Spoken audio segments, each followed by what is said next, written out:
nilimen ke Obed Rongphar nilirong I koila mati adun cheng pon philo ne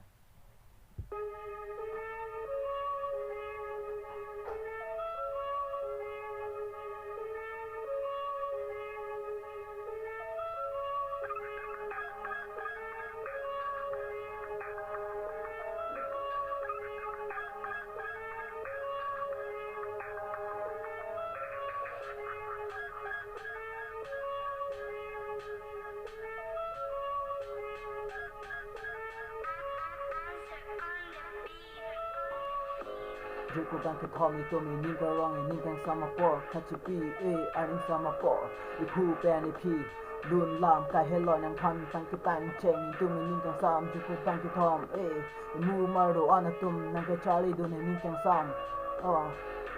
ka hello ni tom lun lam achili athepi si ati otten si ki ang pon ning kang sam ning ka rong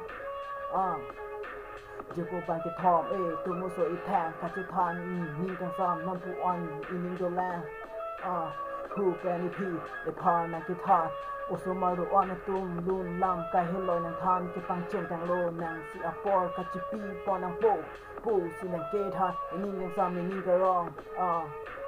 Joko ke do an ning kang sam ka chi pi lun ka hello ke pang chen pon tang lo I tu mi ning kang sam seng ke chi rong tang lo mu maro anatom rakia harmur kachi rithe ji apha lun ka heloi alam thei pang cheng tang lo lun alam thei achili nang rit tang lo mu mar tum nang heloi nang pang cheng tang lo jir po ba bang ke thong I tum ni kang sam mu maro anatom lun ka heloi nang pang cheng ni kang sa nan pu an arani ang bong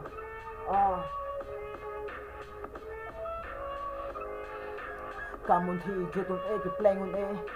dun ka hello ni to mi ning kang sam ni ning ka rong jipo bang ke thong mu maru ana to ma phan ka chi thang ning kang sam ni ning ka rong lam achili nang ki pi do I pu pe ni pi